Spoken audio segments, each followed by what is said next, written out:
It's so good. Look at all the dads. Oh, we're gonna kiss some dads today. Pal.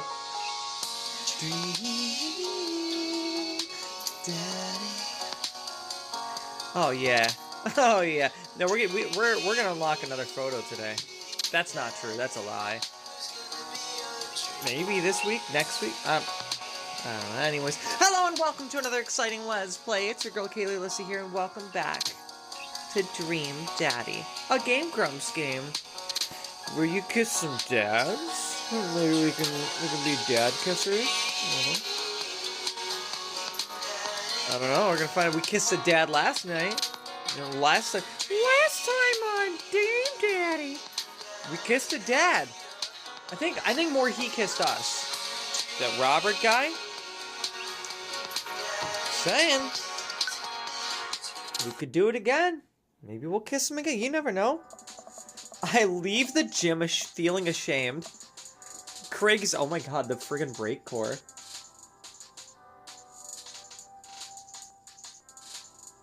Okay, the music is awesome. It's a great soundtrack. I know I say that about a lot of the games that I play, but it's true. Craig used to order delivery from the pizza place across the street from our dorm, and now he can run circles around me. Literally, man, I really gotta work on this dad bod. I get home and lie down on the couch. It hurts to move. Oh god, I'm so old. That's actually really relatable. I gotta start working out again.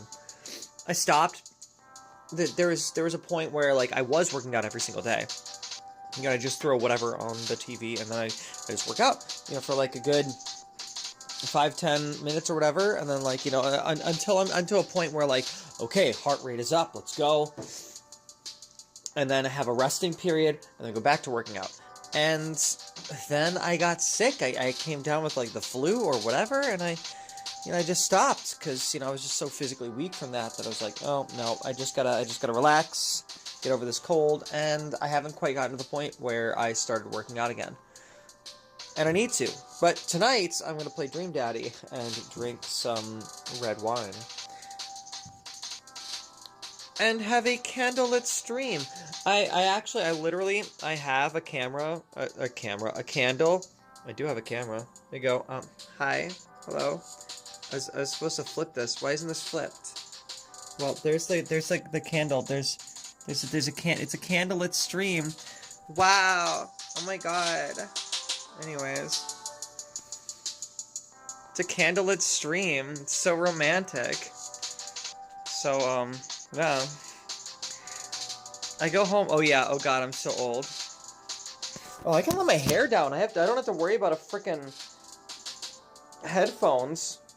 I always forget that. Like, I put my hair up automatically. Because I'm like, oh, I gotta put headphones on so I can play. And then I remember, should I just, like, do this? Should I just, like, okay, sure. I'll just play the game. And you guys can be like, wow, she's kind of pretty. Oh, no! I must have fallen asleep! What time is it? Yeah, see, but then you get to see the weird faces that I do. Also, this feels weird. Can I, like, move this over here? There. That's better. Because then I do the weird faces every time I make, like, a voice. Yeah, audio sounds good. Don't need headphones. No, also, because the headphones were messing with that. Like, it wouldn't let me, only my audio would come through, and the music wasn't coming through. Like, I could tell with, like, the headphones, and I was like, okay, we're gonna restart. Shoot, it's 3:55. I'm supposed to be at Amanda's school in 5 minutes. So this is why I don't show my face on camera. It's because, like, I make silly faces when I'm doing voices.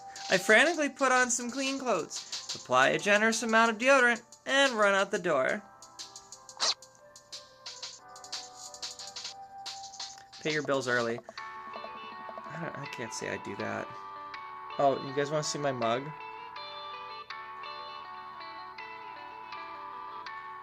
It says I like your cock. It's the joke there. I arrive at Amanda's school and check in at the front desk. They gave me a bright orange visitor sticker and set me on my way. I'm pretty sure that's Olivia's favorite color. If I remember from the Subnautica stream, she was begging me to make everything orange. So, I'm barely awake and feeling pretty haggard, but hopefully nobody will notice. I check my watch and am relieved. I do love some orange stickers, don't we? We love some orange stickers.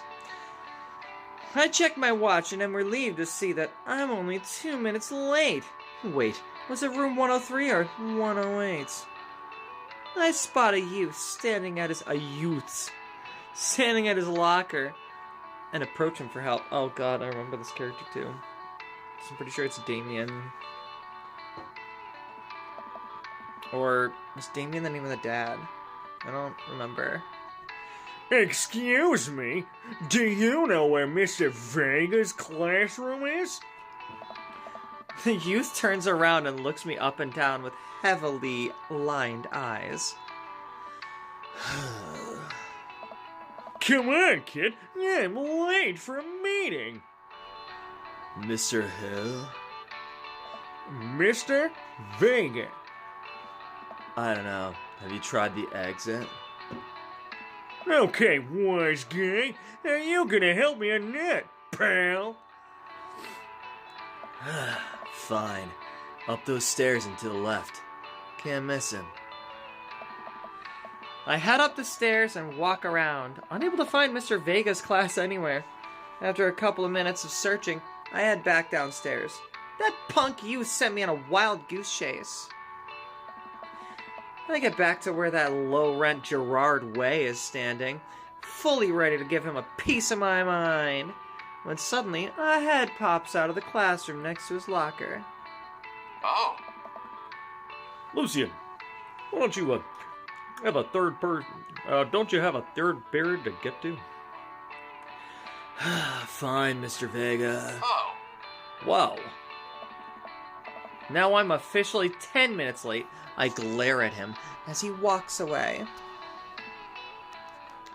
We're not cool, pal. You must be detective. This period's almost over. Would you mind waiting in the back? I love it. I love how, like, they just call me detective. It's great. I don't even have to introduce myself as, like, they're like, Mr. Gumshoe, actually, that's detective to you, pal. Like, they know. They know I'm a detective. Ah.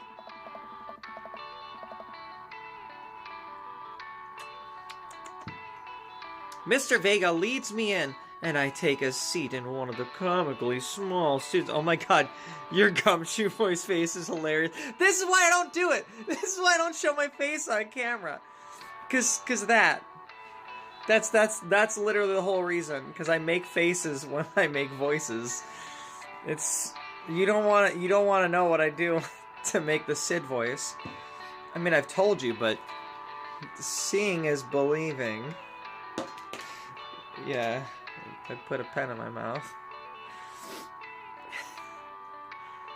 I might get stuck in this. Oh, the comically small students' desks in the back. I might get stuck in this. Alright, where were we? Now, who can tell me about the unreliability of the narrator in J.D. Salinger's Catcher on the Rye? Oh. Yes, Colin.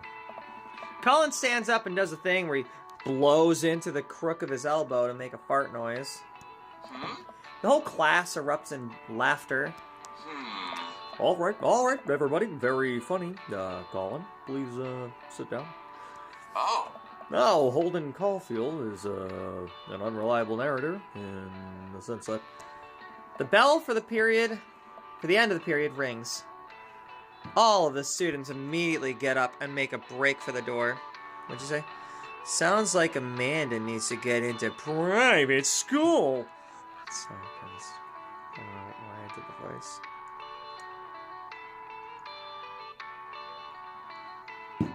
You know, the more wine I have, the less I'm going to think about how I look when I do the Gumshoe voice. Is this working? Is this doing anything for you, chat? Is this... Huh? Is this doing anything for you? So you know what? I think I'm gonna poop, and then we'll... Because then... Oh, yeah, that's perfect. You like it? Being able to see my face?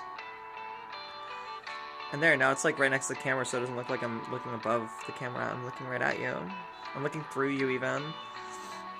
What? Remember to do the reading and answer the response questions on page 194 in your textbook. I'm gonna pre. Nobody's listening. Or not, I guess. Mr. Vega turns to me and sighs. How much size are we talking here, Mr. Vega?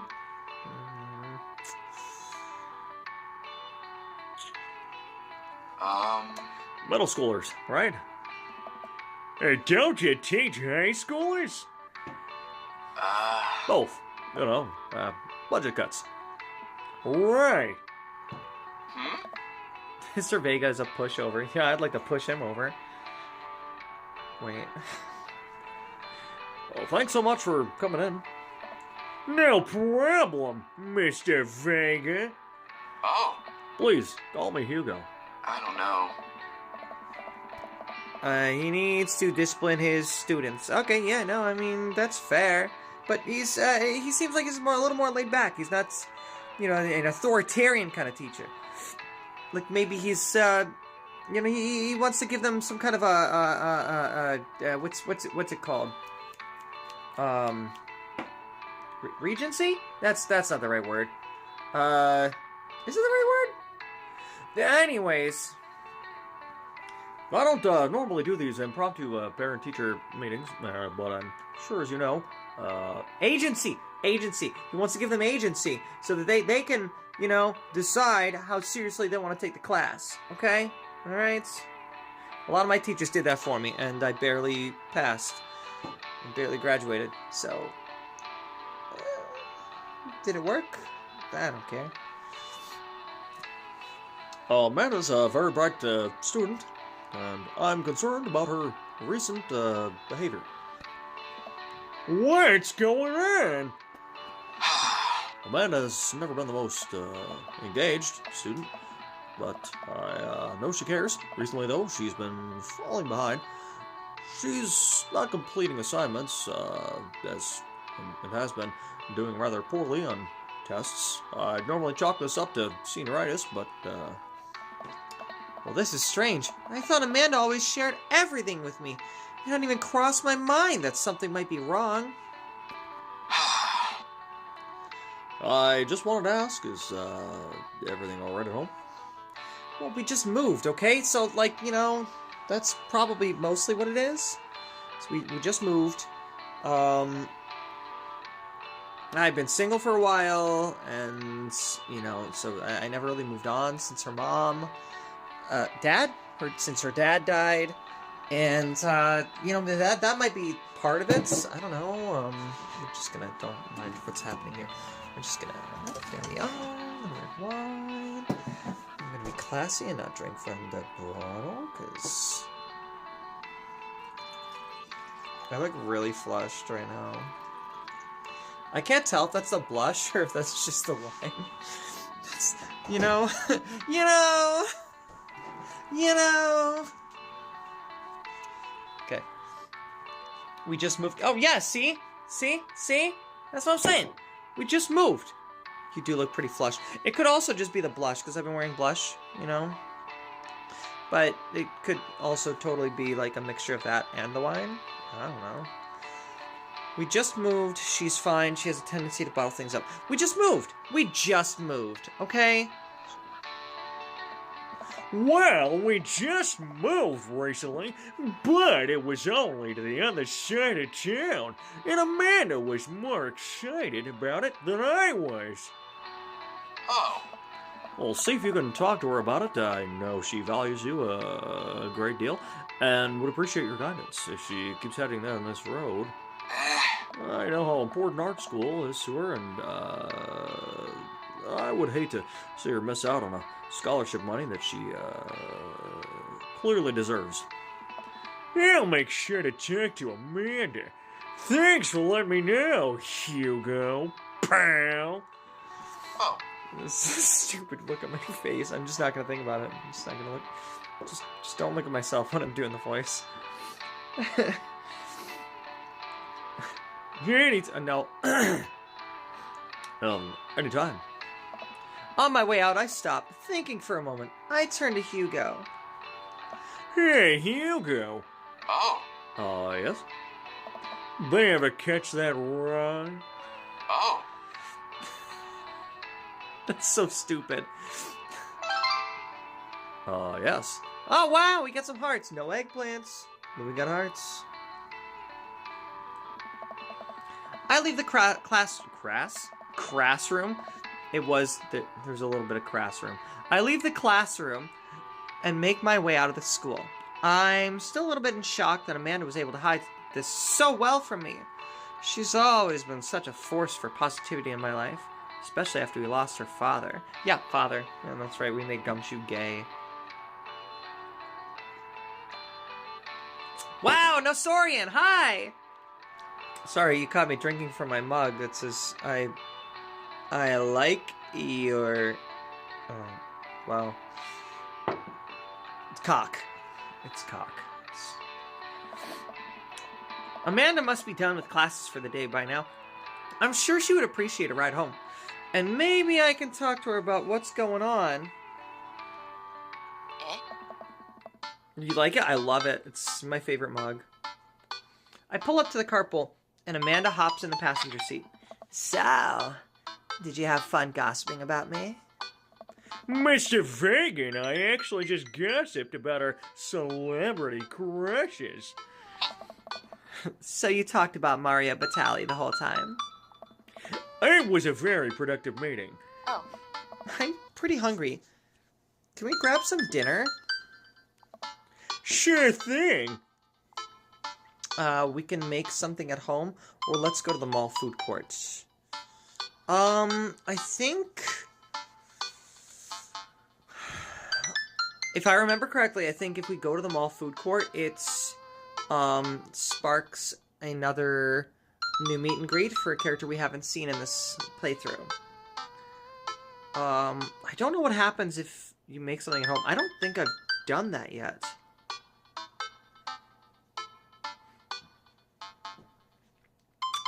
Let's go to the mall food court. Why not? Who doesn't love a good mall food court buffet, as I call it, where you just get a little something from like 5 different places. Grab like a Five Guys burger and fries, and grab like a pepperoni stromboli from Villa Italiano, and other stuff. Oh, you gotta get the pretzel dog from Auntie Annie's. You gotta get the pretzel dog. Trust me, go get the pretzel dog. Does that sound good to you? Yeah, sure. Why the mall? Jeez, can't a dad take his daughter to the mall? Will you buy me things? I will buy you anything singular, pal. Sounds like a deal to me. We drive in silence for a short while. Amanda plays a game on her phone. I should say something. You know, sometimes when a kid gets older, they find that they have to keep things hidden from their parents. And that's okay, because sometimes that's what kids do. And that's okay. But also, sometimes it's good to have the parents' perspective, pal. Because, you know, maybe the parents have also dealt with similar situations. And maybe they're a little cooler than you give them credit for. Anyway, what I'm trying to say is that that's good to share. Love you, pal. Have you been reading my tweets? You have a Twitter? What? Never mind. Look, sweetie, Mr. Vegas said you haven't been participating in class, and that you're not tuning things in, or turning them. You're definitely not tuning them, but probably not turning them either. Vice versa? Oh, I'm fine, Pops. Senioritis and all that. I thought you liked Mr. Vegas' class. Oh, you know what it is? It's probably not even that. It's because she got rejected from her frickin' art school. Although that would have been, like, just yesterday.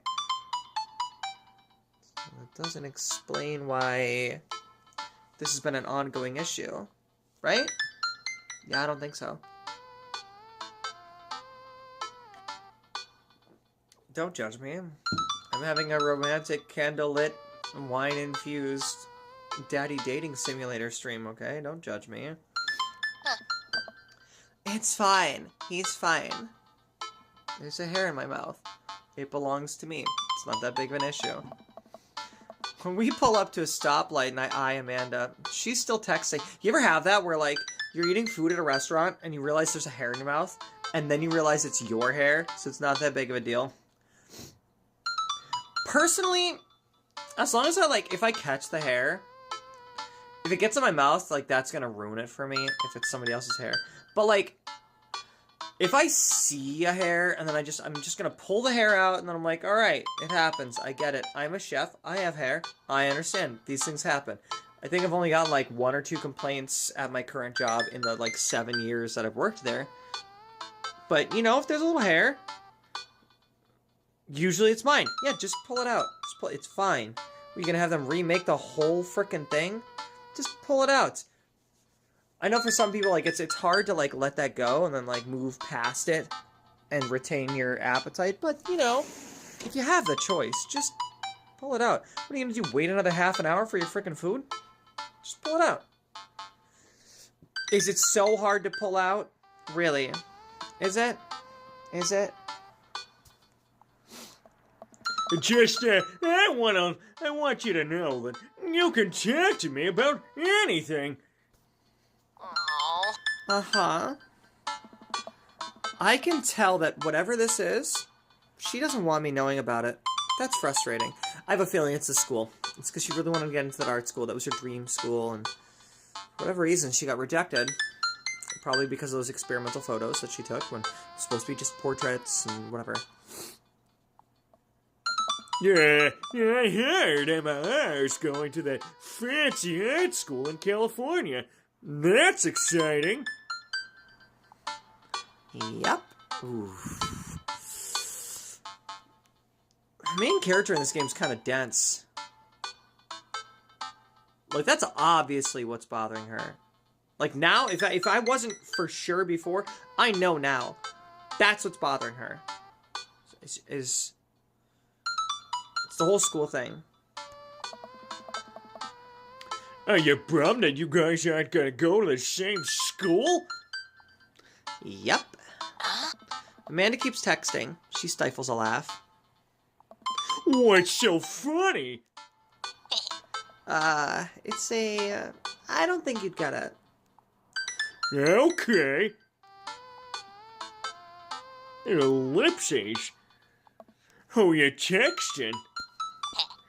Noah, Who's Noah? my friend. Does he go to your school? Yep. She's such a teen. Yeah, literally she's a teenager. No, I realized it halfway through the sentence that's exactly what's happening here. Is she just does not want to be a part of the conversation. She's like, God, Dad. Do you like Noah? She has a boyfriend who goes to another school in Canada. He doesn't even go here. Whoa! What? No. Dad. Ugh. I can't believe you would. Ugh. Dad. I mean, jeez. Why would you... Ugh. Gross. Sorry, just asking. Dad, he's just my friend. Guys and girls can be friends. He's my friend. Okay. Jeez. Well, this is going well. Well, good check. Love you, kiddo. She leans forward and turns up the radio. I guess that conversation is over. To the mall, then. That quirky lab assistant from NCIS just reminds me of you. Dad Tip 61? What are you on, Dad Tip 60? What do you mean? I mean, I see it. I get it. I do. Trust me. But that was oddly specific, and it didn't feel like the normal fortune cookie nonsense that the dad tips are. We arrive at the mall, a big indoor shopping center with a couple different floors. It's kind of dead. Wait, am I thinking of the Criminal Minds one or the NCIS one? Which one's which? Got it. No. Yeah, it's the Stripes, isn't it? It's the Stripes.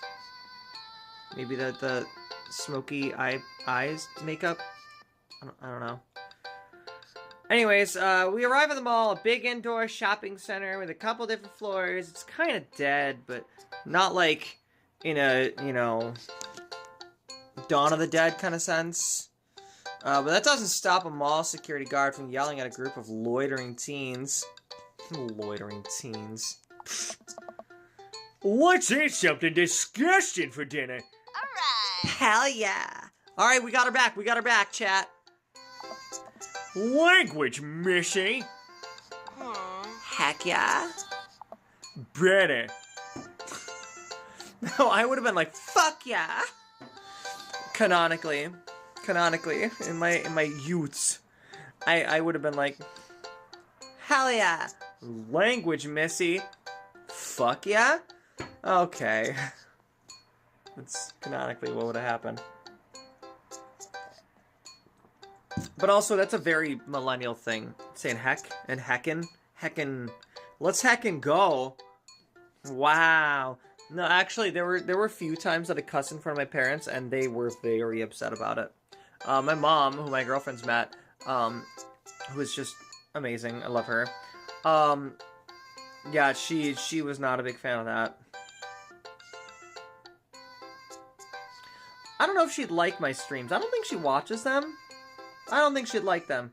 Because I fucking cuss all the time. But that's just who I am. I work at a bar, okay? Like, we're gonna cuss. We cuss. That's what we do. I actually had an employee slash coworker, whatever, you know, because eventually we were both managers. Back when I was managing a Culver's, and he was one of my at the time, one of my best friends. And he had a hard time getting over, like, not cussing. Because he just got so comfortable with, like, cussing at work. Because he worked at a bar before he worked there. Go figure, I worked at Culver's and now I work at a bar. So, opposite, same but opposite. And, it's just a funny little tidbit. I just remember that, you know, he used to have a hard time not cussing in front of the employees. Because he was so used to just working at a bar and nobody cared if he cussed there. I cuss in front of customers all the time. They hear me, I cuss. And most of them just act like it's just a normal fucking thing. I work at a bar, we cuss. Okay, we talk like sailors. We approach the food court and evaluate our options. There's, oh wait, what did you say? I cuss in front of my parents all the time. Yeah. Probably didn't like it, but they understood that that's just part of who you are. I cuss. It's not because I don't have, you know, the vocabulary to express how I'm feeling. Although sometimes I have, you know, problems remembering words like agency. And that's okay. So, it's probably the wine.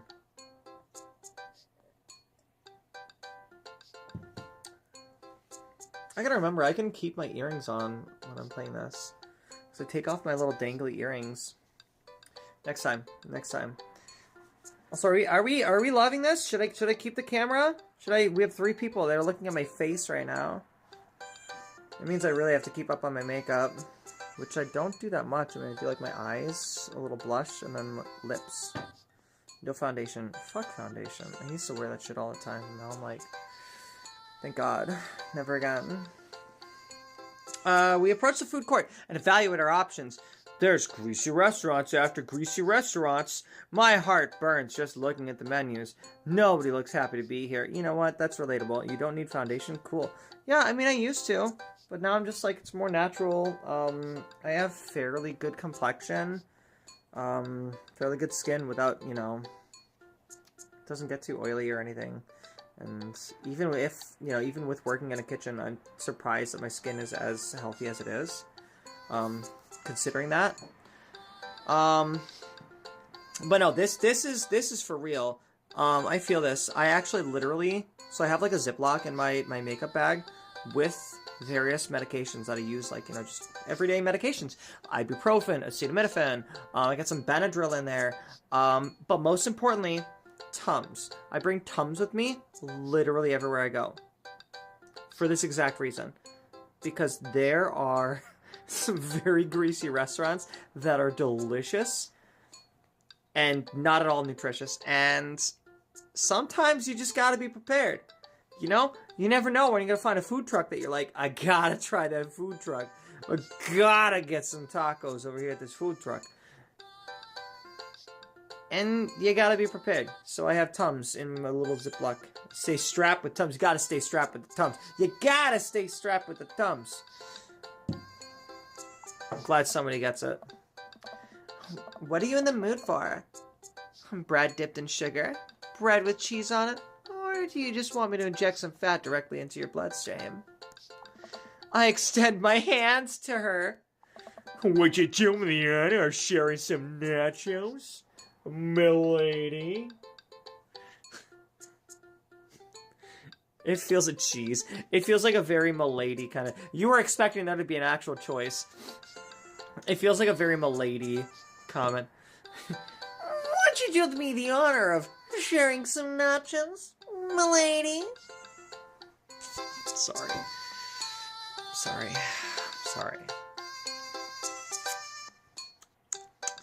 Not proud of that. She takes my hand with a grin. It would make me the happiest, cheesiest girl around. We order a giant pile of chips and unnaturally orange cheese from a very unenthusiastic and possibly stoned teenager. We take a seat at a rickety table and dig in. Whoa! These are bad. These are very bad. But also strangely delicious. We have to eat through the pain. We enjoy the fluorescent. Is it me, or are her eyes narrowed in a way that says she might be stoned? She could be. She could be. Because I'm pretty sure Noah is Damien's son. Noah is the gothy teen that we ran into at the school. Who does partake. So I think so. I think that might be why she's like so standoffish, like in the last dialogue sequence with her, like in the car ride or whatever. I think that's why. So, something's been bothering me for a while. can you explain memes to me? Which meme? All? Yeah, all memes. Aww. Amanda sighs deeply and places her head in her hands. Ugh. Dad, it's complicated. See, memes are inside jokes shared by a bunch of people that get less funny the more people do it. So, the problem is that by the time a meme gets to you, Dad, all of us youths have already done the joke to death. Dad. And what's worse than that is that movies and TV and video games will try to jump in on a meme train, but just based on how long it takes to make them, the meme will be long dead by the time it comes out. So it just dates it and isn't funny. Oh shit, what up? Ugh. Dad, please.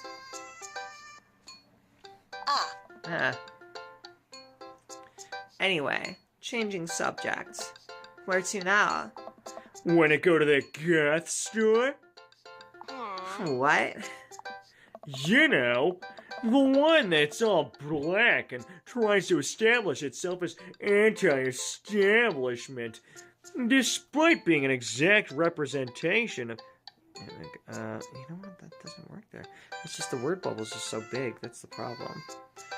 It's like, it's covering the word bubble, but you know what? I'm just gonna have to deal with it. It almost looks like Amanda is wearing the Charlie... She is! She's wearing the Charlie Kelly jacket! I mean, it's not exact, but it almost looks like it's same vibe. It's vibes. Vibes. I want to watch Always Sunny again. You know, I found out now that I started watching stuff on Tubi now, Tubi, and there's like a ton of shows. I'm like, so I started watching Merlin. I've talked about that on a different stream. But there's other shows I want to watch, and now I found out Reboot, which only had the first 2 seasons on YouTube, has all 4 seasons on Tubi. So I'm gonna pick up where I left off as soon as I'm done with Merlin, or maybe I'm done with like this season of Merlin. I haven't decided yet. Maybe I'll watch all of Merlin and then reboot season 3 and 4.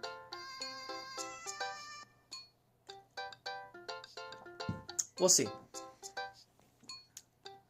You know, the one that's all black and tries to establish itself as anti-establishment, despite being an exact representation of the establishment. I don't know what story you're talking about. You know, the one where you can buy chain wallets and it's basically an assault on people, on what people fought so hard against in the punk and hardcore movements of the 70s and 80s. I gotta be honest, I'm more in tune with the hardcore movements of the early aughts, but that's just because like that's when I was a youth, so to speak. Yeah. Dude, you gotta be more specific. The one you threw up in that one time. Oh, that one. Yes. There's more than one goth store. I mean, I guess now, like, technically, you know... I would argue that Spencer's counts as, like, part of the, like, gothdom, you know? I love how, like, you can see, based on how dark this room is, this panel, the lighting on my face is, like, so much darker. It got darker and I got prettier. Sorry. It's gonna be people arguing in chat, but that's fine. Oh my god! So I didn't tell you guys. So somebody commented on one of my videos. I can't remember what video, but like, you know, it pops up. I see when people comment on the videos, and I'm not just talking about like the live stream. I'm talking like on the actual video, right? That was weird. Why did I turn purple for a second? So yeah, there I go again. So somebody commented, "Are you a trans?" And I'm like, okay, my first thought is like, first off, if you think trans is like a noun, like already I know just based off of that question, this is gonna be, if I respond to this, your response is gonna be some form of transphobia. Whether it's like one of two, most likely one of two kinds of transphobia, either like chaser transphobia or just like the South will rise again kind of transphobia. You know what I mean?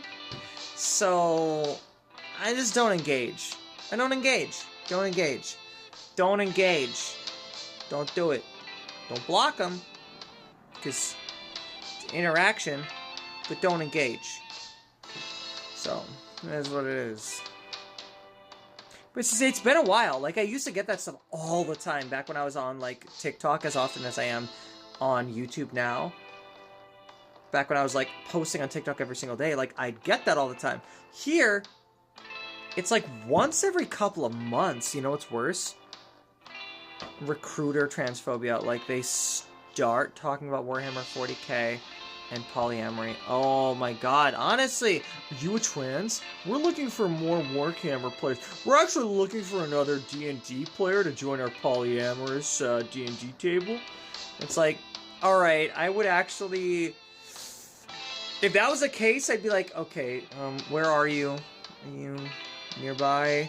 Because maybe my girlfriend and I have been talking about trying to play D&D, because both of us haven't played in a long time, and we never played together. I think she sees how I play games. She sees how I play video games. Like, she watches my channel and my content. So I have a feeling, like, she's not going to be surprised at all when she sees what kind of character I play. When I play D&D, she's going to be like, yeah, no, honestly, this makes a lot of sense. You're playing a drunk, philandering bard. I get it. But also, you try to somehow be the hero. You try to do your best to be, like, relevant in combat. And also heal people. And, like, you're doing too much here. You're doing too much as a bard.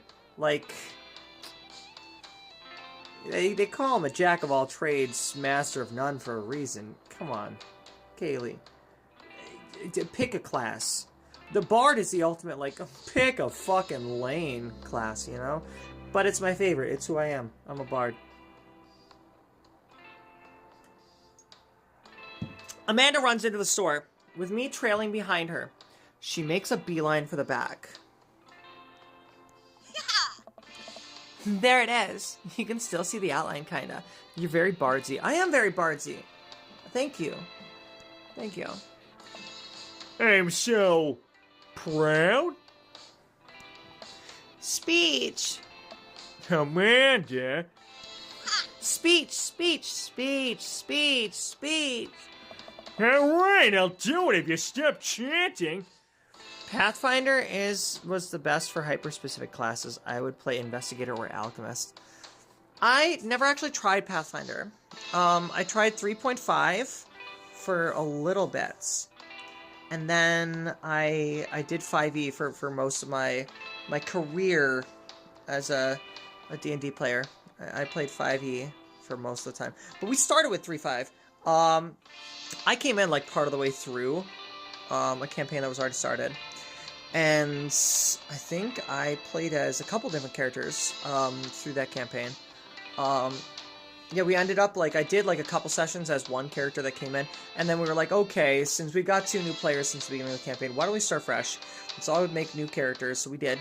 And, yeah, it's, but most of my campaigning was as a 5e. I did do some DMing, because we had, like, a rotating DM kind of deal at our table. Kind of like what Legends of Evantris do, where they have, like, rotating DMs, and they have different plot lines for each DM. Like, they have a totally different world, totally different story. And they'll do one for, like, a couple months. And then switch over to, you know, the next DM. After that chapter's done, we'll do, you know, somebody else's story for a while. Totally different game, totally different world. And, so we were doing that. Most of mine were, like, one-shot kind of dealios, where, because I wasn't very confident in my skills as a DM, so I would just pick up the slack when somebody else was like, okay, I've hit a wall, or like, okay, I need a couple months to work on the next chapter, so does somebody else want to pick up the slack? Or like maybe a couple of people were missing, so we're like, okay, I can do a one-shot. So I did one that was, I called it The Walking D&D, was my favorite one, The Walking D&D.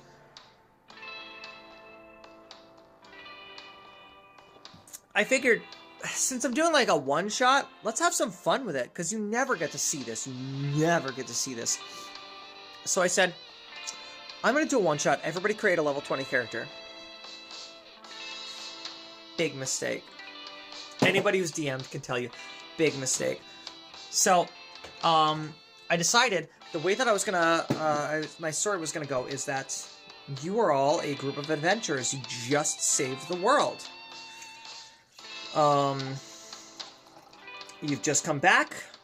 You're getting your just rewards from the king for saving the world. You just slayed a dragon, and yada, yada, yada. Save the world, so on and so forth.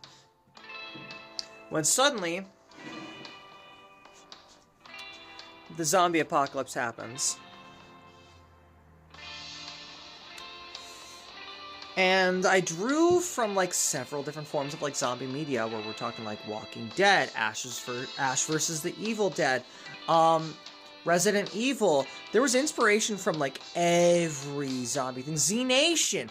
You name it, it was in that campaign. It was freaking awesome.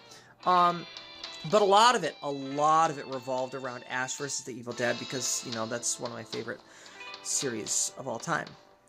And the people you just saved are the zombies that hunt you now. Well, yeah, because essentially, like, you're in the castle. And I designed it so, because at that time I was watching Attack on Titan 2. So, as you're in the castle, the capital is built in the same way that, like, the, Attack on Titan is, with the walls and everything. So, they ended up, like, closing up the walls, the castle walls and castle gates to, like, stop the zombies from coming in. But, like, the players realized, like, immediately, they were like, no, we can't stay here, we have to leave. Yes, I get that this castle seems safe right now, but this is a trap. We know it. We are smart level 20 D&D players. We're leaving now, before this gets worse. And it's like, okay. They saw right through that ploy immediately.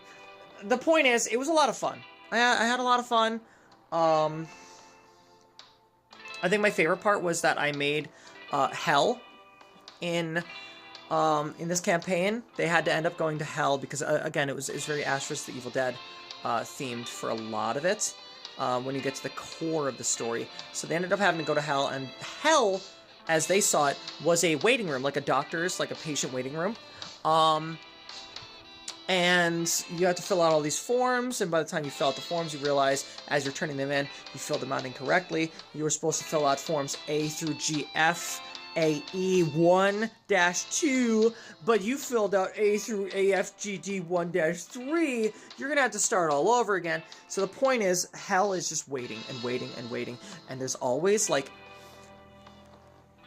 some kind of music playing in the waiting room. And it's the most annoying shit you've ever heard, mostly because you've heard it for you don't know how long. Has it been 3 hours that the same song has been playing? Has it been 13 years? You don't know. That's the problem. And so when I first had them in hell, it was, I think it was, the first time was Right on Time by Skrillex, which is Skrillex, as you know, is a dubstep artist.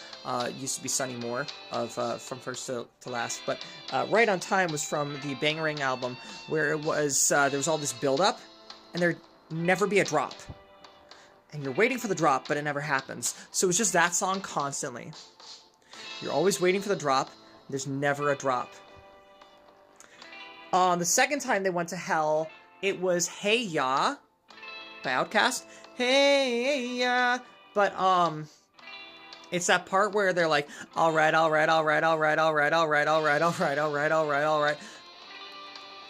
But it just kept going.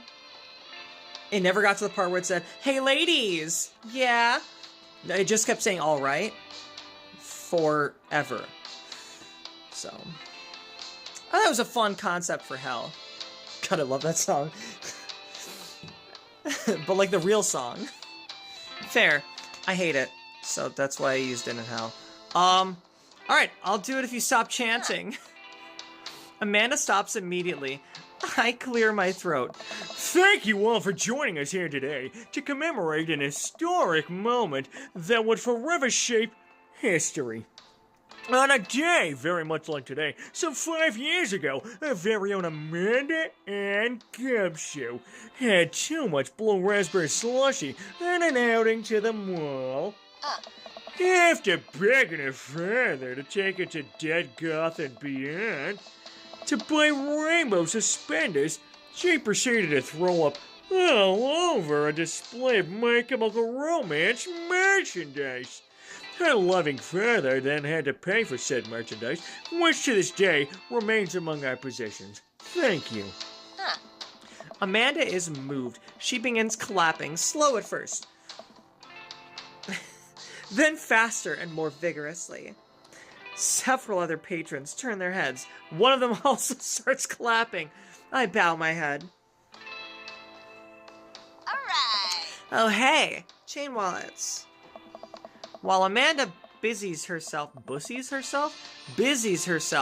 looking at band t-shirts, I try to find something of interest to myself.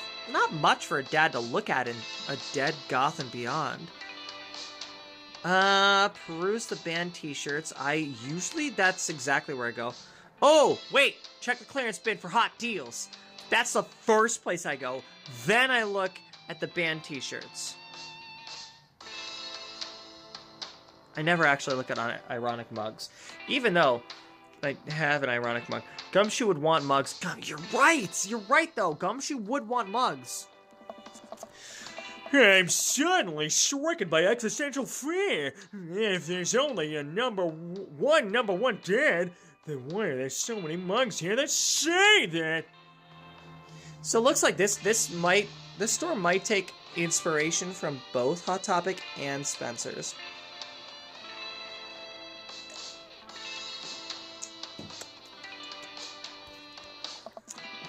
This whole time I thought I was the only one. If I'm not number one, where do I place on the global dad ranking charts? I have work to do.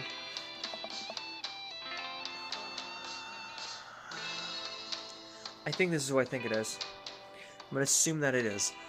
Look, this is very important to me. I overhear a stifled argument over at the cash register. An older gentleman is carrying a garment and showing it to a bored-looking cashier with pink hair. I can see that. Don't know what to tell you, Dad. I just work hard. What? Listen, when I bought this online, the website said this blouse was Victorian inspired. However, when I received it, it clearly held the trademark of Edwardian dressage. Do you want a coupon? I can give you a coupon. Will you leave if I give you a coupon? Is there a manager present? I want to speak to your manager! Unleash the Karen! People have to know what they're buying. I am the manager. I see. Judgment! Just lightning bolts strike down on her. Well, it would seem that I have outstayed my welcome. Good day, shopkeep. Your superiors will receive a strongly worded letter by post. What order? The man whirls around and storms out, his literal coattails trailing behind him. I can't tell if they are Victorian-inspired or Edwardian in nature. Oh my god. Amanda trots up to me with a t-shirt in her hand. Oh boy. Here it comes. Hey, Dadtron 5000. Yes, I'll buy it for you, pal. Wow, that was easy. Thanks.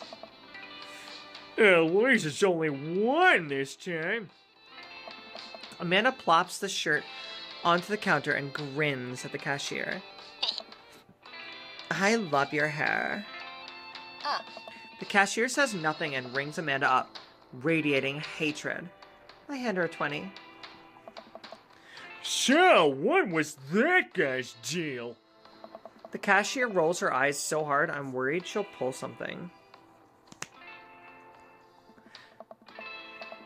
That's Damien. He's in here all the time. Is obsessed with Victorian fashion or whatever. She hands Amanda her bag, and it's clear the conversation is over. We make our way out of the store and head home to get some rest. Amanda and I sit on the couch, trying to find something to watch. Over bowls of ice cream. I wonder what kind of ice cream. I hope it's peanut butter something. It's gotta be peanut butter something for me, personally. Strawberry? Or strawberry, but no fruit. I like the strawberry ice cream that doesn't have the fruit in it. The fruit ruins it. Look, I like strawberries, but not on my ice cream. No.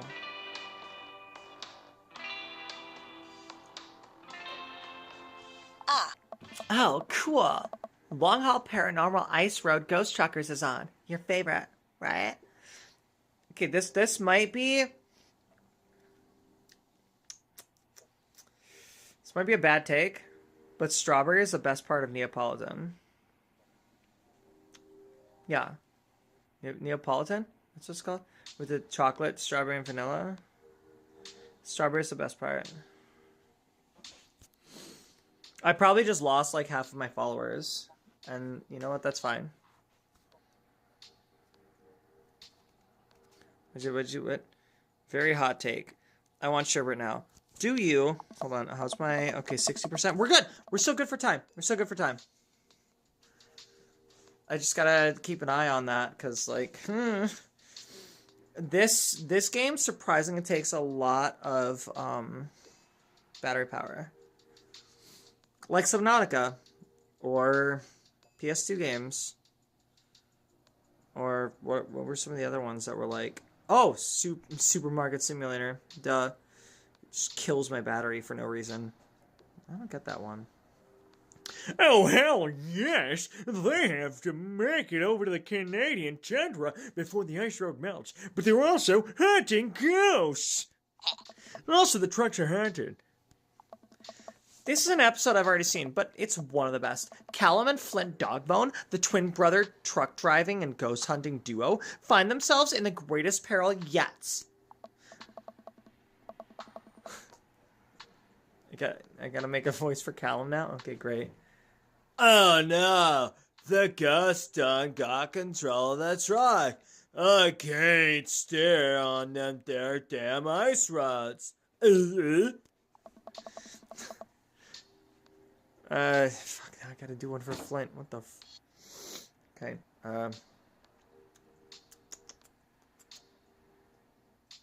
Cha, let me use this EVP meter to try and communicate with the spirits. Cha.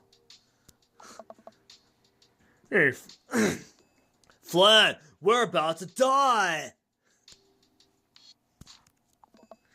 Oh, I almost got it. If you listen carefully, it sounds like it's saying you're going to die. That's because we're all about to die, yeah. this is art. The episode ends, and Amanda excuses herself to go and start arguments on the internet. Valid. No, that's super valid. I stay up a little longer, curious about the exploits of Callum and Flint Dogbone after their disastrous ice road accidents. Afterward, I crawl into bed and get a good night's sleep. Wow! Drinking too much water can cause water intoxication. You see? See? That's why I don't drink too much water, chat! For all of you who are like, Kayleigh, why aren't you drinking your water? Kayleigh, you should drink more water. I could get water intoxication. So thank you, Dream Daddy. Now I'm gonna use that forever. If I drink too much, I'll get water intoxication, okay? I could die from drinking too much water.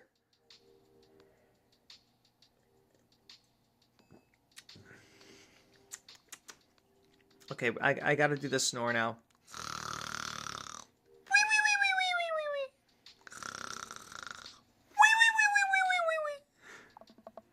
Morning, sleepyhead. 5 more minutes. You've never, ever let me have 5 more minutes. So, get up. Fine. We have cereal for breakfast and spend the morning putting together furniture. Amanda is much better at interpreting the tiny manuals. We're able to put together a few shelves and one desk, but I'm pretty sure it was supposed to be a bookcase. So, you excited for the cookout today?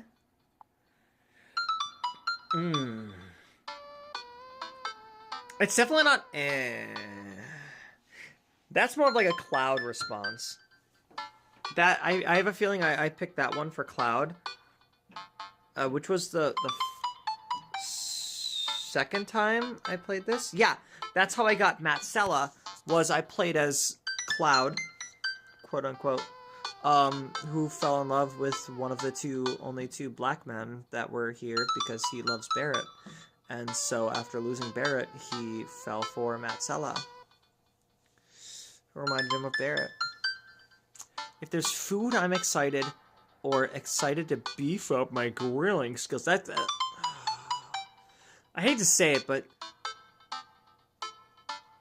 that dad joke does seem straight up Gumshoes Alley. I'm gonna make the dad joke.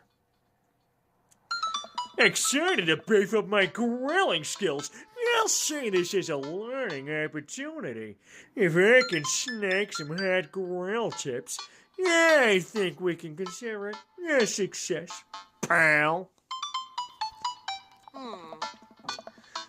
Don't you want to meet some of the people in the neighborhood? I'll probably end up standing uncomfortably in the corner with a plate of food and hope that nobody talks to me. Dad, you're a beautiful work in progress. We will get that butterfly to emerge from the cocoon. The social butterfly. Well, we better start getting ready. We definitely don't want to be late. What? No, we have to be fashionably late. Who shows up to a cookout on time? You know what? We're going early. Just because you said that. I head out the door and Amanda reluctantly follows. We walk across the street to Joseph's house with a store-bought veggie plate. I'm a terrible cook if it doesn't involve a grill. It's not me for real. It's not. I literally cook for a living, so. Most recently, the thing I'm most proud of was my stuffed pepper soup. Wait, oh yeah, no, that's not in there. My girlfriend took it home, didn't she? Hold on, let me double check. Did it get pushed back into the fridge further? Oh, she took it home. Because I made it for work, and I was like, this is our featured soup for the week. And, it's one of my favorites. Definitely top 3 for me. As far as, like, my favorite soups. It's my boss, so I have, like, 3 owners. We have 3 owners to our bar. We also have 4 bars now, officially. But one of the 3 owners, the one that's, like, most present in the restaurant workspace, as far as, like, working as a bartender, helping out with parties, things like that. The one who's the most hands-on. And the face of the company. His favorite soup is stuffed pepper soup. You know, I'm kind of surprised I don't know what the other two's favorite soups are. Because they're both in town right now, too. One of them's always in town. Almost always. But the other one is in town currently. How do I not know what his favorite soup is? I should know what his favorite soup is. I joke that I'm the soup chef. As like, I'm the sous chef. The P is silent. As in to say, like, I'm the soup chef. The other joke is that I'm the assistant to the kitchen manager. It's an office joke, like the Office. Remember from the Office, where it's like, assistant manager, assistant to the district manager, or assistant regional manager, assistant to the regional manager. But I'm the one who makes the joke, so that makes it funnier somehow, because it's like a self-judgmental kind of thing. Anyways, I should know what their soups are. Their favorite soups. My absolute favorite is Italian Wedding. Love that soup. I love it. Tiny meatballs. Oh no. Tiny meatballs. I guess we're not as early as we thought we were. Joseph's backyard is already packed with people and dads. They gotta show up early. With people and the smell of hot dogs wafts through the air. Small children run through a sprinkler and adults chat in small clusters. I set our veggie plate down on a table next to 2 other veggie plates. Huh. So that begs the question, who are the other 2 that didn't cook at all? Maybe I could make that like a thing to try and figure that out. Figure out who are the 2 non-cooks. Hey, there's Joseph. I wave to get his attention. The moment he sees us, he jogs over, arms wide open. With arms wide open, under the sunlight. Sorry. I'm sorry. Divorced Dad Rock started just ringing through my head, just echoing from my cranium, just like skull to skull, just bouncing back and forth. Just. Well, I just heard the news today. It seems my life is gonna change. So sorry. Welcome! I'm so glad you two are here. And you brought veggies. Oh. Let me introduce you to my family. Kids, come on over here. This is my Chris, my eldest. It's just Chris, not my Chris. It's Chris, my eldest. Hey? Hi. Oh. This is Christian and Christy. They're twins. What? They stare creepily and say, "Oh my god, is this a horror game?"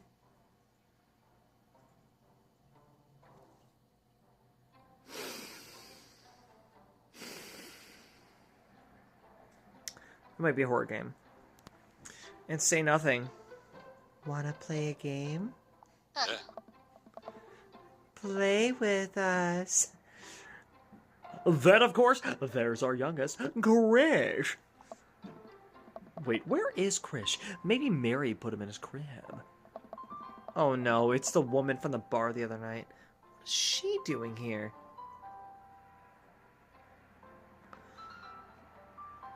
That's his wife. Oh, and how could I forget my lovely wife, Mary? Hey. Yep, that's his wife. Sorry, I skipped that by accident. Ah, Mary, sweetheart, did you put Krish to bed? I'll have to go look for him. What? You'll have to... Joseph takes a moment and regains his composure. Mary, this is our new neighbor, Detective, and his daughter, Amanda. I'd shake your hand, bud. I have a glass of wine that I need to send. You know what?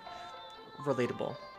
Girl! Relatable. Most relatable character in this whole game. Honestly, the rest of them, they seem two-dimensional. And I understand that it's... Literally, they're two-dimensional characters, but they also seem, personality-wise, to be two-dimensional. They seem like very... I don't know. They don't have a lot of depth to a lot of these characters. Then again, I've only, taken a couple on a date. And so, maybe that's why. Maybe as you take them on further dates, you realize that there's more to each of them. Right?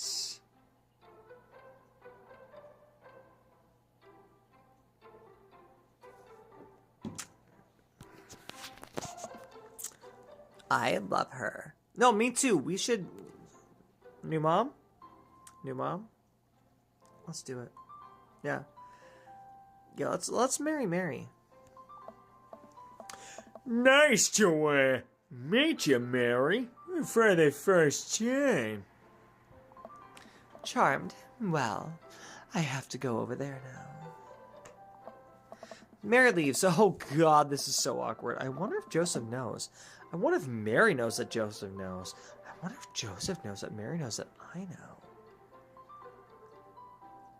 I'm confused. I don't know anything. It takes all of my energy not to run away from the barbecue and start fresh in a new city. Yeah. My wife has a wonderful sense of humor. But please, you two enjoy the barbecue. All the guys are really excited to meet you. Amanda and I mill around and try some of the food spread out on the table. I pick at some deviled eggs. Pick at? You mean try not to chug them? I'm sorry, but I love deviled eggs. Yeah, I said it. Amanda grabs a small paper plate and immediately begins piling it with baked goods. Honestly, relatable. If there are baked goods, that's my first stop. I love carbs. I love carbs. So my girlfriend and I were actually at a buffet recently. It's a Laotian buffet. And they had like a mixture of like Chinese, Korean, Vietnamese cuisines. And every time I went up to a plate, I think I got a total of like 3 plates. Yeah, 3 plates. And every one of my plates had 2 crab rangoons on it. Look, I love carbs. I love sweets. I love crab rangoons. Oh my god. Are you telling me a crab rangoon in this? Oh man. Hey, I don't want to have to make friends. Come on, Dad. Who are you gonna party with when I go off to school? But I don't want to have to do pleasantries. Dad. Hey, they're gonna talk about the weather. Oh. Go. Do it. Make a friend. But how could I possibly abandon my only child in a social function? That's bad parenting. Gumshoe wants to do an unpleasantries. Talk about D-killer.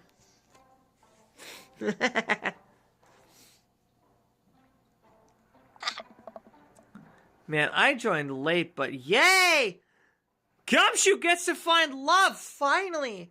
After all these years, Gumshoe's gonna find love. And not just like pining after Edgeworth, who clearly has a crush on Phoenix Wright. This plate of cookies is my new dad. Bye. Amanda shoves me into the center of the yard. Well, here goes nothing. I look around the party and am surprised to see some familiar faces. Isn't that the barista from the Coffee Spoon? Didn't I meet that guy at the bar and make out with him vigorously? And he ran his hands down my chest and into my pants, and then I said, we should stop. Yeah, that's the guy. We almost had sex. We almost had sex before the first date. So, hey.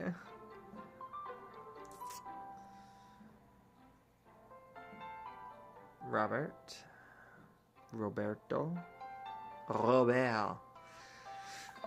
Didn't that guy throw a frisbee at my head? Oh god, sorry, I will never like Brian. I'm sorry. It's just... Get rid of the beard and then we'll talk. Yeah, you know what? Get rid of the beard and then we'll talk. And fully shave your chest. I can see the chest hairs. Shave it. Shave it. Shave the chest, shave the beard.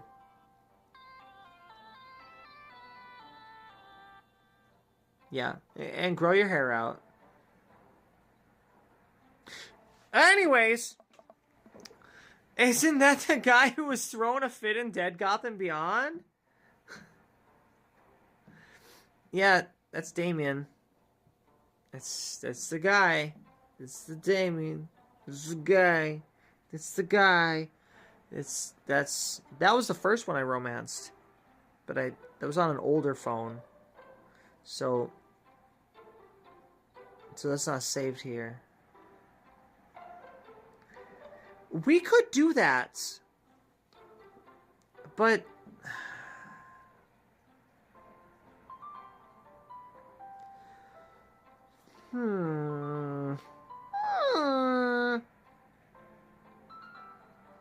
I'm gonna need your help, chat.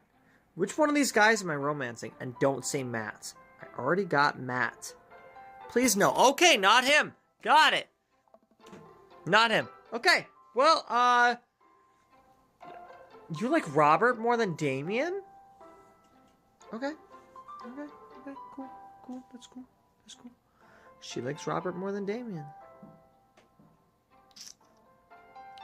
I mean, we almost hooked up, so this could happen very easily. Isn't that Amanda's teacher? Should I bang Amanda's teacher? I could bang Amanda's teacher. He could catch me in the rye.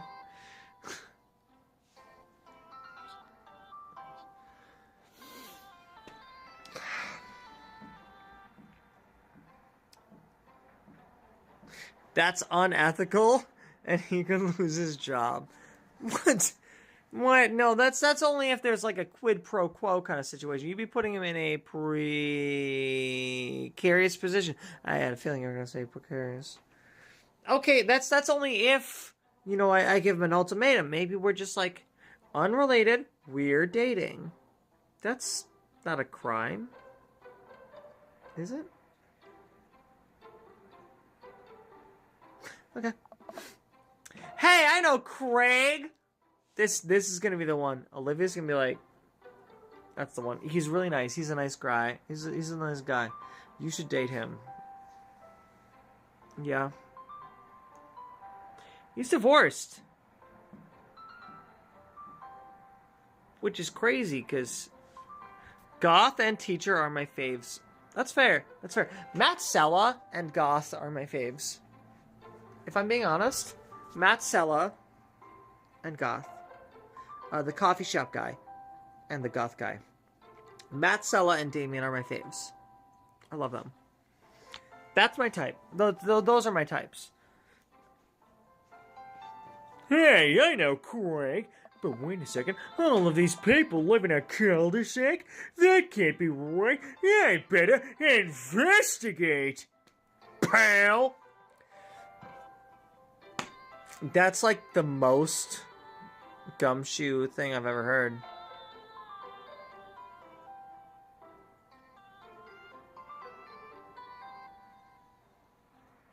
So he wants to investigate it.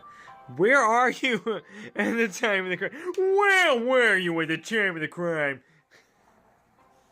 Are you close? You're coming with me, pal.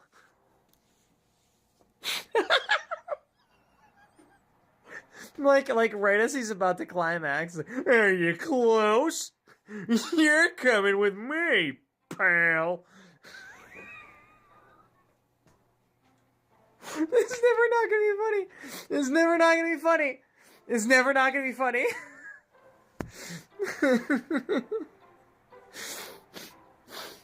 Oh. I wish I bought a second bottle of wine. I'm gonna need to forget that I said that. He sees a legal assistant for a local defense attorney and is overtaken with a primal urge to arrest her. Okay, so I have to. So they're paired up in groups. So Robert and Brian. Robert is the guy that we saw at the bar last night and made out with and almost hooked up with. Brian is the guy who we had a Pokemon battle with, trying to convince the other that our daughter's better than your daughter. Matt, Hugo, and Craig. So Matt is the guy that we already have the win condition photo of. Matt, Hugo, Craig? You sure? Oh, sounds like maybe you're sold on Craig. Okay. Alright. Gumshoe is a little nervous, so having someone he knows a bit will help him. You know what? I'll give you that. I won't give you that. That makes sense. I could see that. Matt and Hugo seem to be, and me personally, Matt is someone that I know, so I'm going to feel more comfortable. Good God, look at him, right in the middle. What a punk. Love him. It's great. He makes live music and delicious coffee. Yeah. Oh, yeah. Matt and Hugo seem to be embroiled in an intense discussion. Craig looks on, smiling politely. I walk over to say hello. Well, I don't think it's fair to try and compare the two art movements like that. Periods in art only exist because they're a unique byproduct of the social and political climate of the time and place. And to try to take something like, say, the Rococo period and compare it to postmodernism in America, you're completely disregarding the context in which a work of art is created. Matt and Hugo seem to be so busy talking that they don't notice me. Craig leans in. Dude. Hold on. I gotta get in character here. Hold on. Hello. My name is Craig and welcome to Subnautica. Dude, I have no idea what's happening.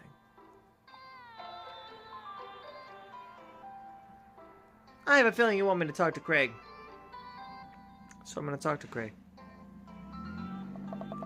I turn my attention to Craig, who seems a little more attentive to my existence.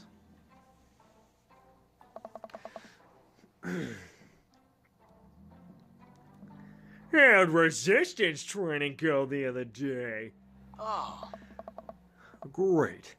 Little River here is a great cheerleader. Aren't you, tiny bro?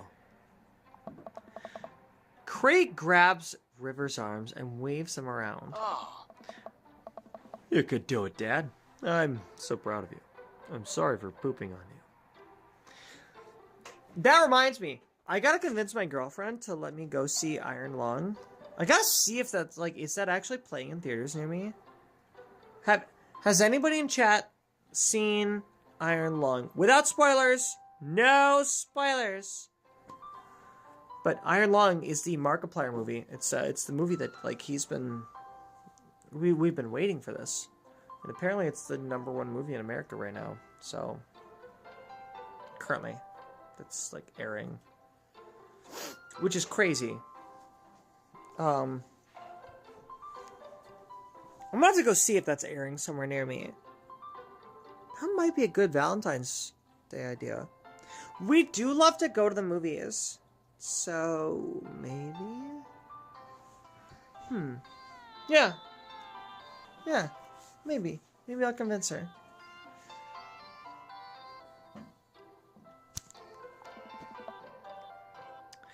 She must be a... Oh.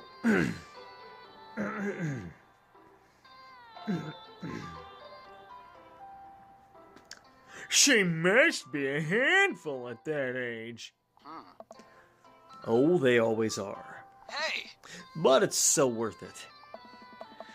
Craig grabs River's arms again and waves them around. Oh. Also, I'm sorry for throwing up on you, Dad.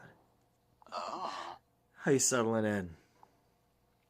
Almost done. The new place is perfect. I never get too comfortable. What does Craig want to hear? That's the real question.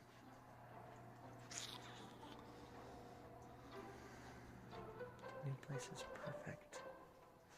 I think Craig, as a fitness enthusiast, I think he would personally, I could see him liking I Never Get Too Comfortable.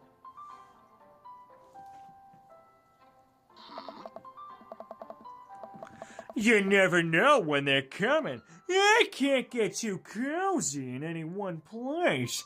I need to have a go bag near me at all times. Burner phone, headache, fake passport. You know the deal. Stay on your toes, bro. Maybe either that was neutral or that question wasn't something that could spark points.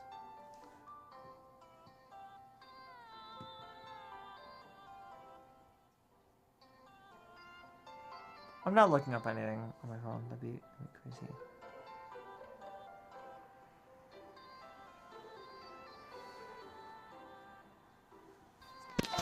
Because we haven't officially started dating any of them. And that's the thing, like, we're still in the prologue, we're still in the intro.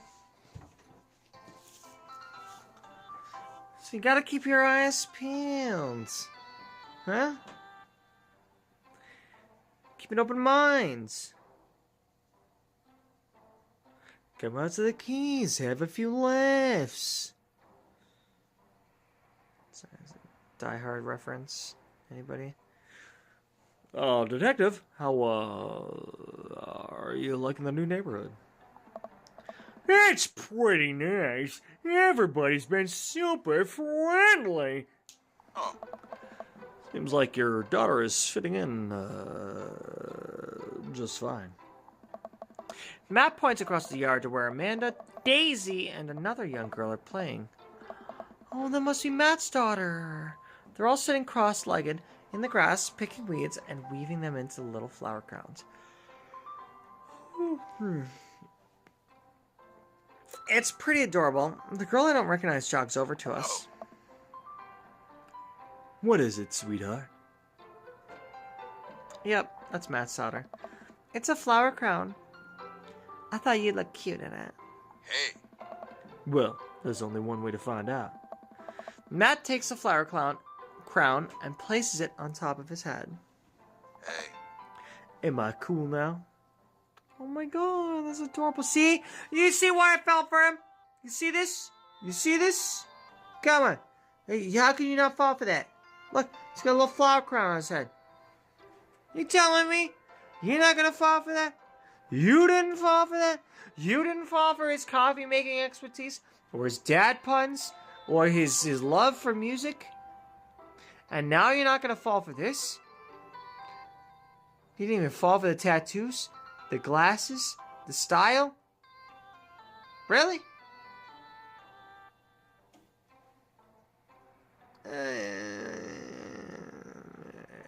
You know what? The more I think about it, he's the number one dad. He's the best dad. Matt Sella, best Dream Daddy character.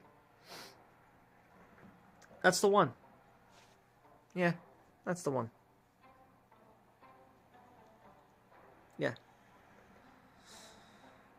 Yeah. The girl stares at him, thinking it over.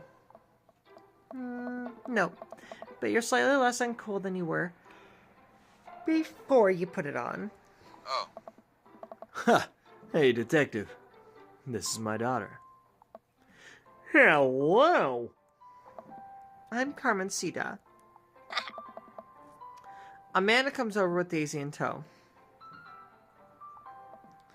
Dad, look, I'm making friends. Are you making friends? You better be making friends. Yeah, actually, Amanda, you remember the cool barista from the coffee shop, and my old college friend, and, your teacher. Whoa. Oh, hi, Mr. Vega. I didn't realize we were neighbors. Oh. Yep. You still gonna get me that overdue term paper?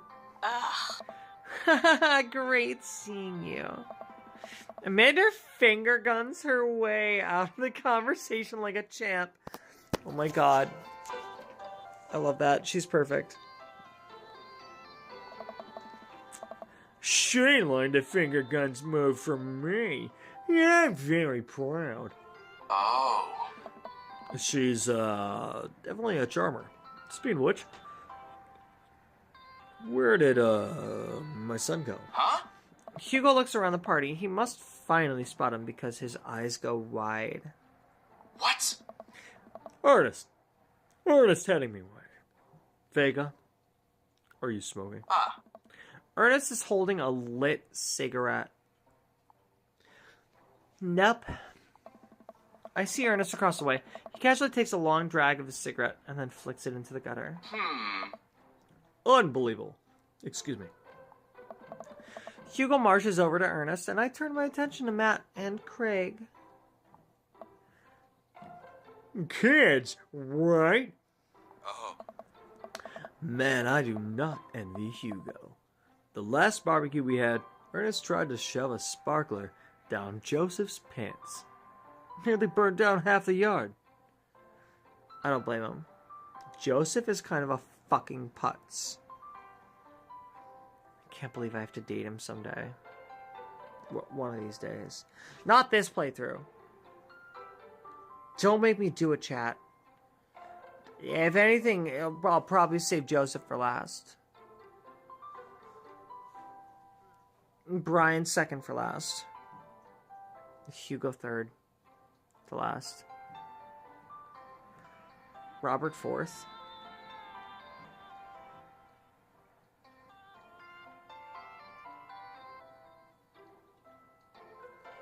I guess we're doing Craig then.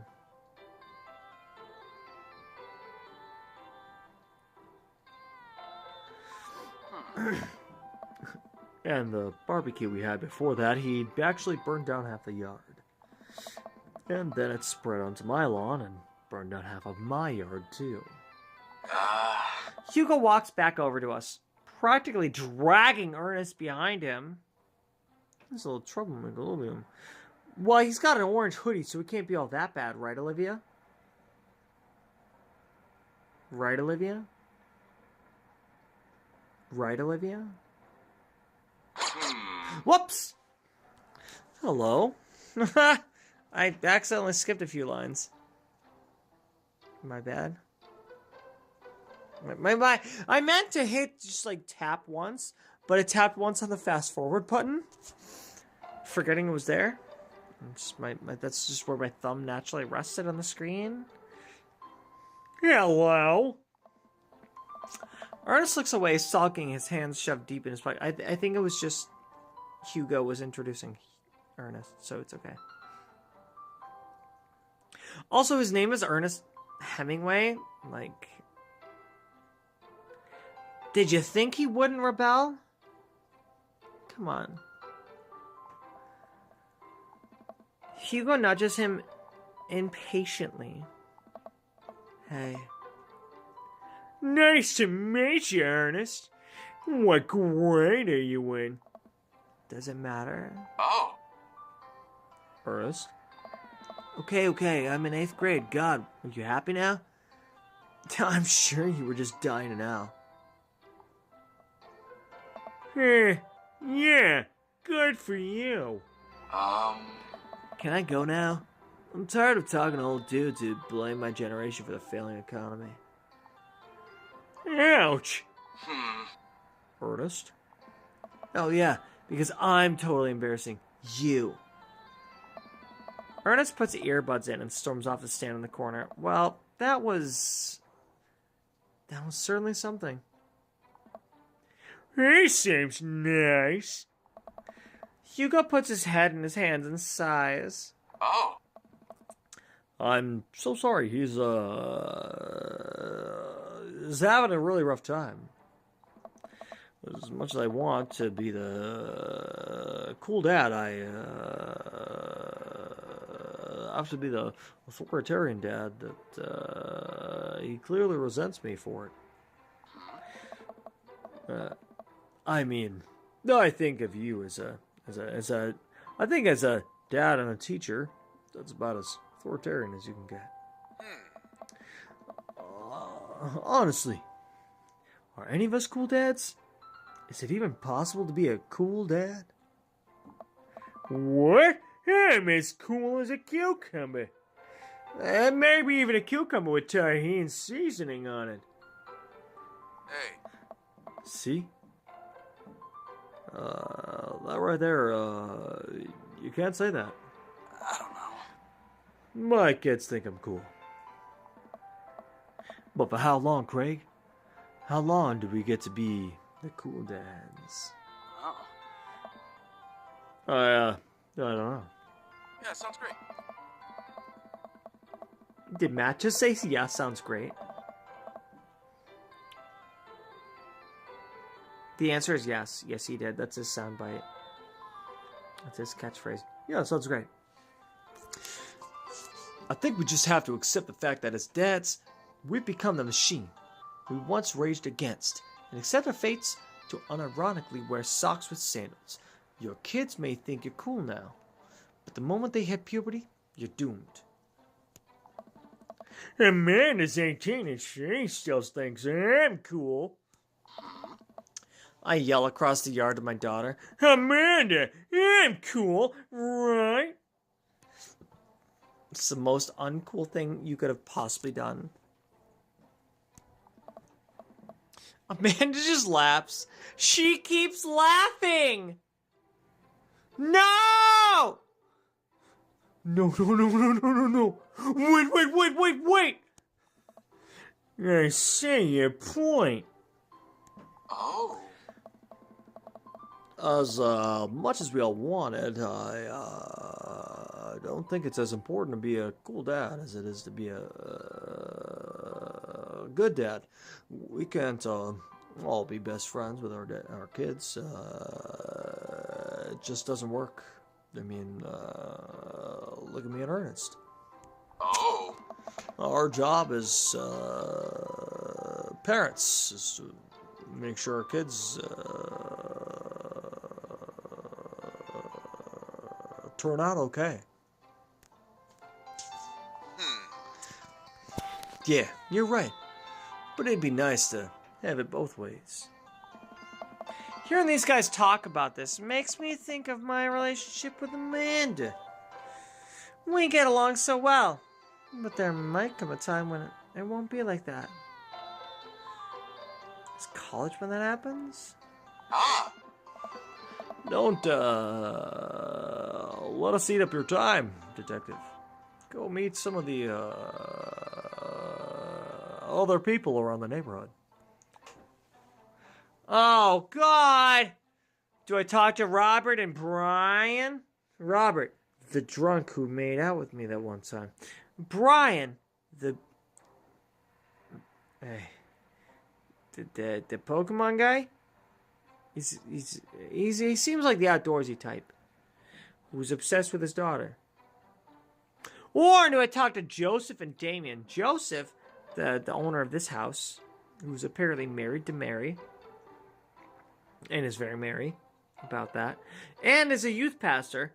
And then Damien, I have a feeling that Olivia's definitely against that duo. Or is it burger time? Chat. Is it burger time? Or do we talk to Robert and Brian? And then Brian's gonna be like, Hey, Peter. Hey, detective. Hey, gumshoe. Robert, Brian, cool.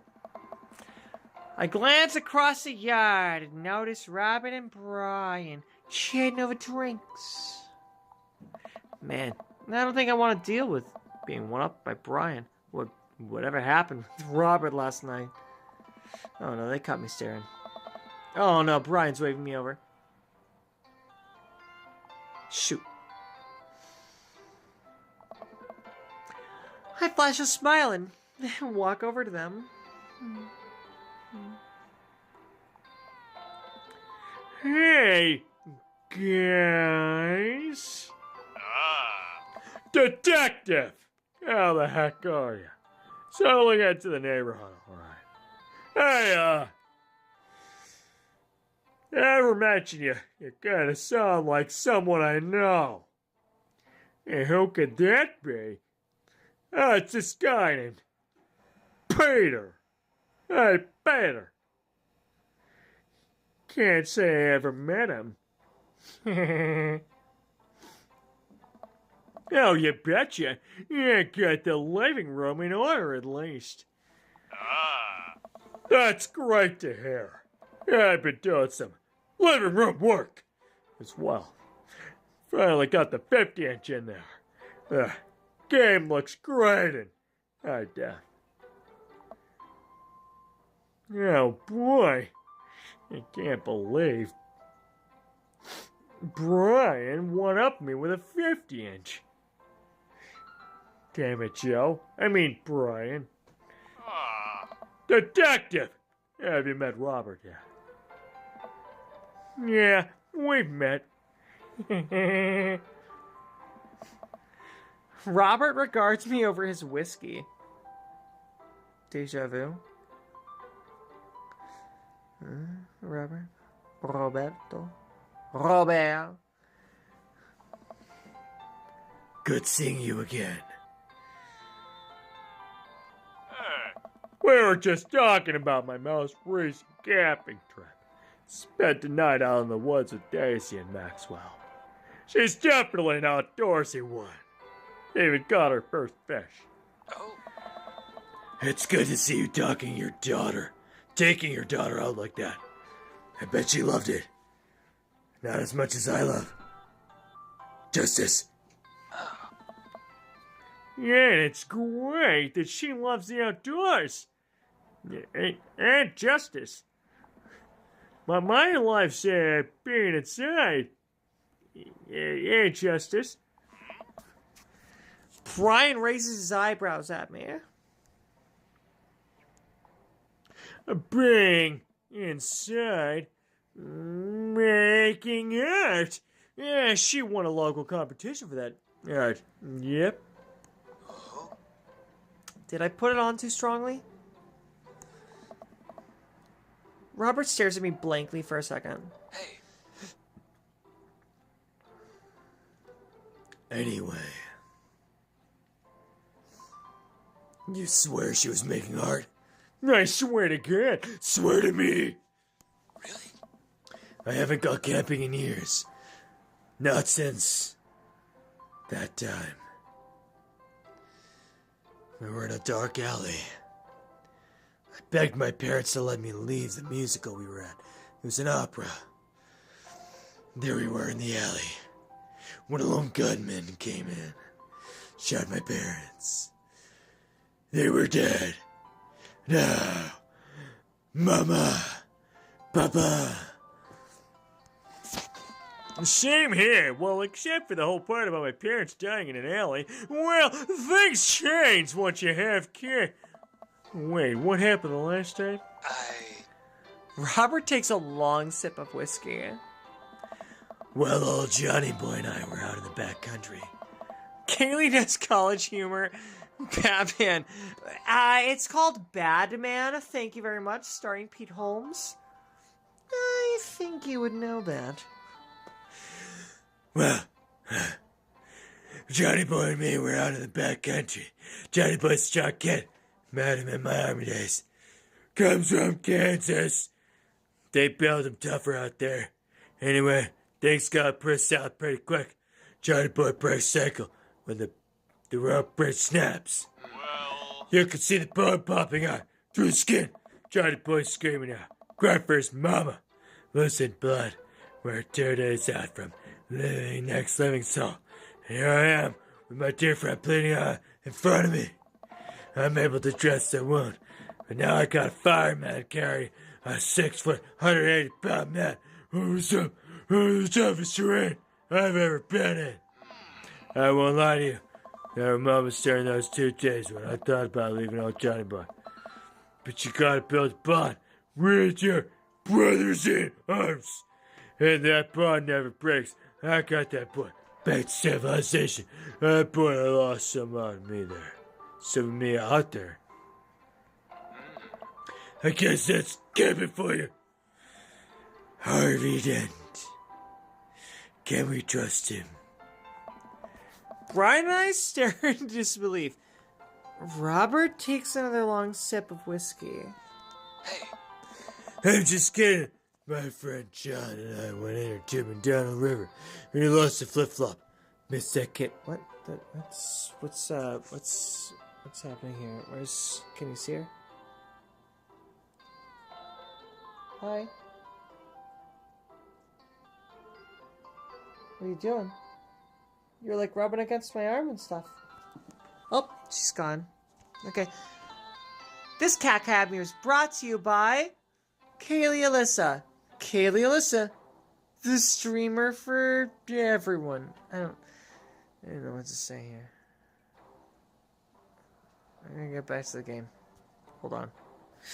Yeah, I'm gonna get back to the game. Brian and I laugh nervously. Who am I kidding? Brian and I tense up again. I'm kidding. Phew. Amanda and Daisy barrel up to us, laughing. Daisy is holding a paper plate in front of her, like a steering wheel. We gotta get off this haunted truck. Oh no, the ghost locked the doors. Quick, hit the emergency escape button. But trucks don't have emergency escape buttons. Then hit the brake, I guess, and then we'll get out of here. Get out of the truck.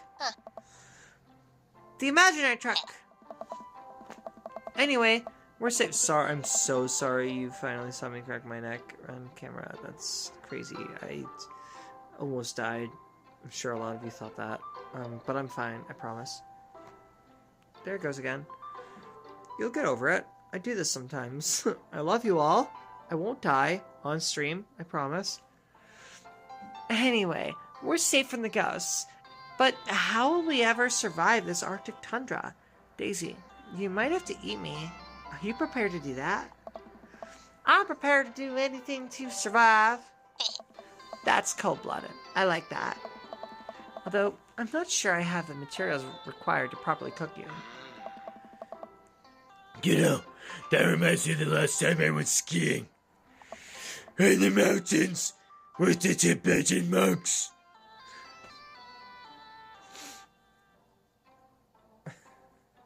Robert! Wait a second. Are you guys playing Long Haul Ice Road Paranormal Ghost Truckers? Yeah.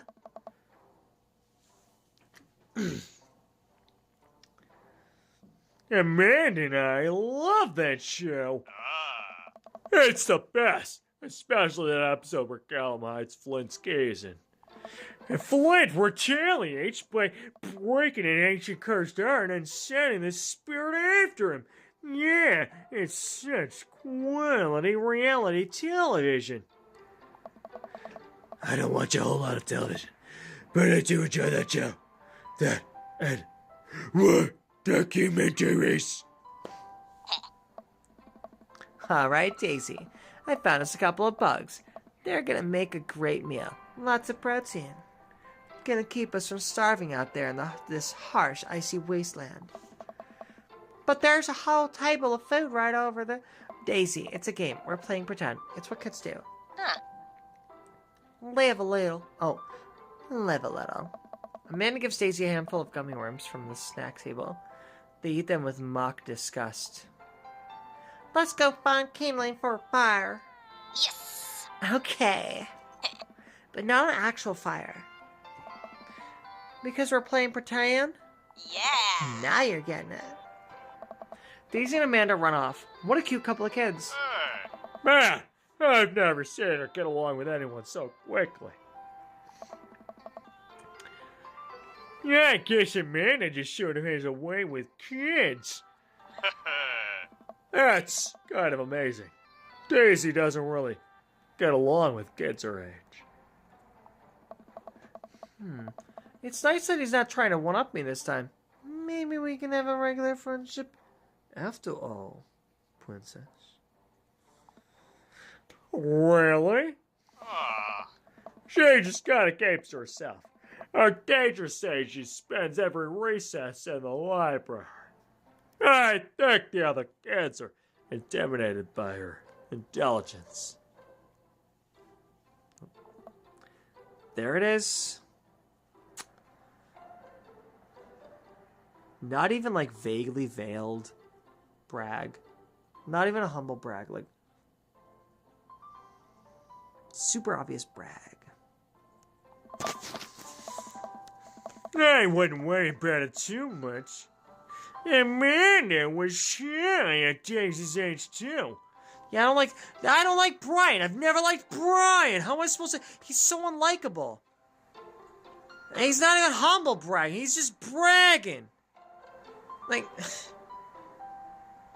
I don't like him. She used to have a habit of crawling under tables and crying every time we took her to a restaurant. She bit people too. Hey, be careful, she might bit you. Oh, ho, ho. Kids, right, Peter? God, I love him. My name's not Peter. You're required to by law. I hear that. Well, since they're getting along so well, maybe we should try to put together a little playdate for him. They do seem to get along really well. But the thought of continually hearing about all of Brian's accomplishments is rough. It is. Yeah, that'd be nice. Learn to say no. Learn to say no. That's okay. It's fine.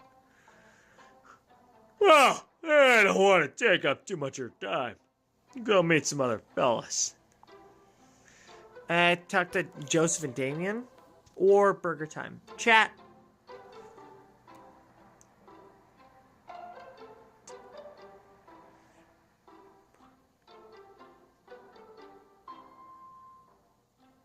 Give me some Burger Time. You don't even care. You don't even care about Joseph and Damien. It's Burger Time. Oh. And without further ado, let's work some magic. The Lord's magic.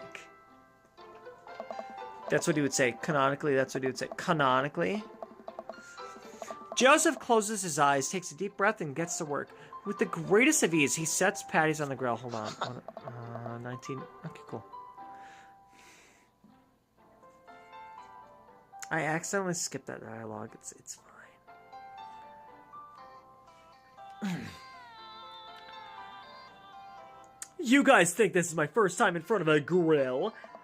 He's working faster now, effortlessly tossing cheese onto patties and perfectly grilling onions on the side. Grilling onions where? Look at that grill! Look at the grill! Where's something? Does he have like a saucepan, something that he can saute onions? He's not grilling them on an open grill, is he? No, of course not. Why would he do that? He needs some kind of a flat top, maybe some kind of a skillet, something. Come on, come on! Where are you cooking the onions? Where are you cooking the onions? I don't believe you. What'd you say? He might have a cast iron to put on. I don't see a cast iron drawn here.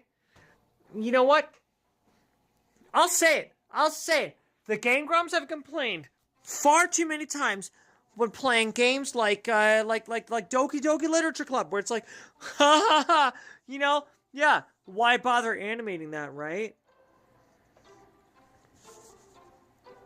So they should know better than anybody else that you want to show something? Show it on the screen. Don't leave it open to the people's imagination. As a chef, I'm offended. If they're cooking onions, where are they cooking them? Show me the pan. Show me the skillet. Show me something. Alright? Game Grumps, you should be ashamed. As people who played Doki Doki Literature Club, and you're like, oh, it's fine. You don't have to show us actually hugging each other. Just show us, or show us reading next to each other. Why animate that? Why would you do that? Just, it's fine. It happened off screen, right? We grilled the onions off screen. You know better than that. Show the saucepan. Show us sauteing those onions. Come on, Game Grumps. Aaron, you should be disappointed. I feel like you'd be crashing out right about now. It's a hassle to make all that artwork. You could easily put it in a pan! Instead of that one plate that's on the side of it. You see there's a plate to the side of the grill. Just put a pan. A little saucepan with a handle. So easy. Look at everything else they drew. They couldn't draw that? Come on. Some kind of cast iron pan. Just put it right there. Huh? One after another, the dads take notice and crowd around Joseph to admire his masterful technique. You probably didn't know this, detective, but Joseph's known around here for his grillmanship. It's unbelievable. I hate that. Dude! I've tried to get on his level, but I just can't catch up. Hey. Let us keep studying. He has a rare quality about him. Mustard, we keep talking about this. Can't we just appreciate the artist? Oh. I've never seen him make a mistake. Oh. Okay. We, need to stop. This is getting too cheesy. Please stop. For once, Amanda, I'm with you on that one. It's too many dad jokes. Although,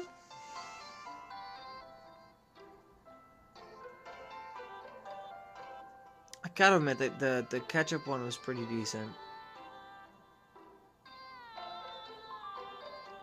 Not bad. I do love a good ketchup joke. All of the children at the party boo the glorious display of puns in unison. All right, guys, the food's ready. Please, I skipped your dialogue because I don't care about you as a human being. Amanda groans. We all grab our food and hang out, enjoying perfectly cooked cheeseburgers. Oh, fuck. Saving! It's saved. It's saved. Do you know what that means? Chat, you know what that means. You know, that's why I said, oh, fuck, because I'm like, we're getting close to the point where, like, I'm probably going to be, like, losing my phone. Because the battery's pretty low. It's probably at, like, below 10% or close to 10%. I don't know why it takes so much battery power to run Dream Daddy. It's crazy, right? Crazy. But, Man, it's so wild how all of us Jads live in the same cul-de-sac. it is wild. And we're going to find out exactly how wild. Why does it show those three dads? Specifically. Are those the three that I'm like... I hope this isn't like symbolic, that those are the three that I like have the most points with. Because if that's the case, clearly Craig's my only choice here.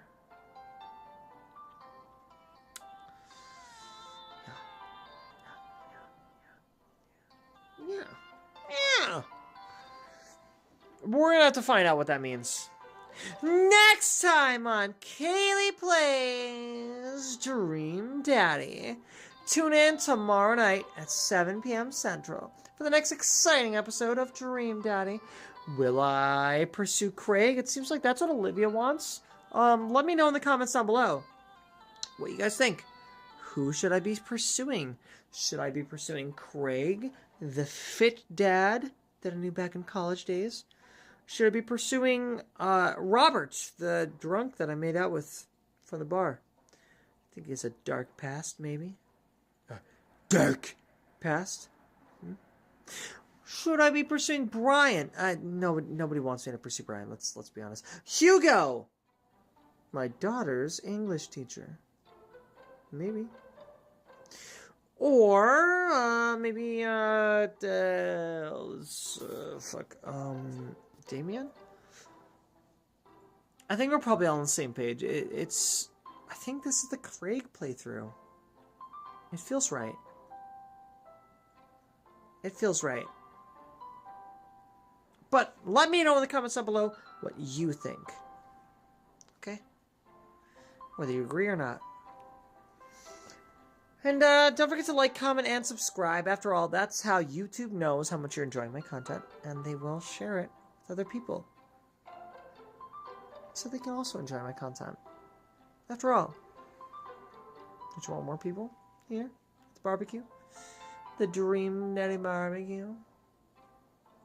It's weird. If I hold my phone closer, like you can see it's like brightens my bottom half of my face. That's so weird. It's almost like it's giving me like an orange blush at this angle. Because of the just like stark, more like bright light. And now I'm purple again. That's fine.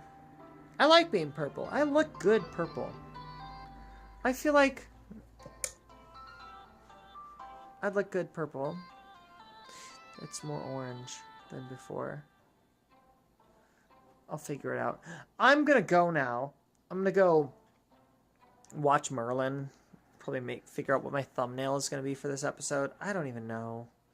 Thank you guys so much for tuning in. Tune in tomorrow night at 7 p.m. Central. I love you all. Have a great night. And have a wonderful week. I love you all. Bye-bye. Bye-bye. Bye-bye. Bye.